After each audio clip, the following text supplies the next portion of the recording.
What exactly is toxic shame? It is the interpretation of being seen as an object. For a person to experience another as a human being, they need vulnerability. Without it, they will see them as an object. Anytime a person is objectified, it will trigger the experience of toxic shame. Examples include being shamed, lied to, manipulated, laughed at, spoiled, neglected, or molested. A person cannot treat someone in this manner without disconnecting from their conscience. This is why we must dehumanize people in order to do them harm. We must see them as an object. Our conscience does not allow us to treat others that way, so we must disconnect from it and lose any vulnerability towards seeing them as a human being.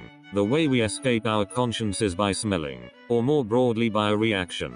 Whenever an animal reacts, it smells, likely because smell is our most primitive sense. A person who is reacting or smelling is not calm inside. It is this lack of calmness that triggers the feelings of toxic shame in others. A large portion of these reactions occur in the eyes, and through eye contact. Examples include someone angry with you, judging you, or being condescending. You can see it in their eyes by their reactions. These are all reactions that are objectifying you and will trigger toxic shame. This is because for the person to condescend to you, they are seeing you as an object. It is the actual act of condescension, which is a reaction, that disconnects them from their own feelings of shame. It literally has nothing to do with you. You were used as an object for them to feel better. This process is the exact mechanism of the formation of toxic shame. It is why we created defenses in childhood that led to the formation of our personality. We should have no personality. It is a defense mechanism.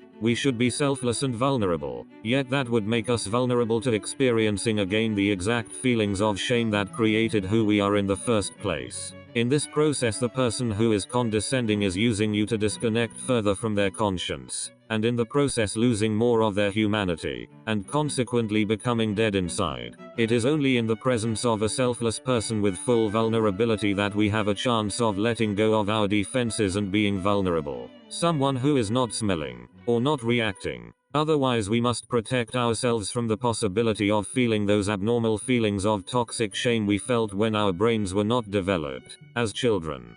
Feelings we could not deal with, so we escaped reality instead. It does not matter how someone is objectified, whether seemingly positively or negatively, it will always trigger toxic shame. How many rock stars or celebrities become addicted to alcohol or drugs? They have to escape extreme feelings of toxic shame. They are consistently objectified, worshipped and idolized. This is not treating them as a human being. It is reacting to them, using them to feel better. In summary, toxic shame is literally the difference between who you are, a human being, and how someone sees you, or is treating you. Learn more.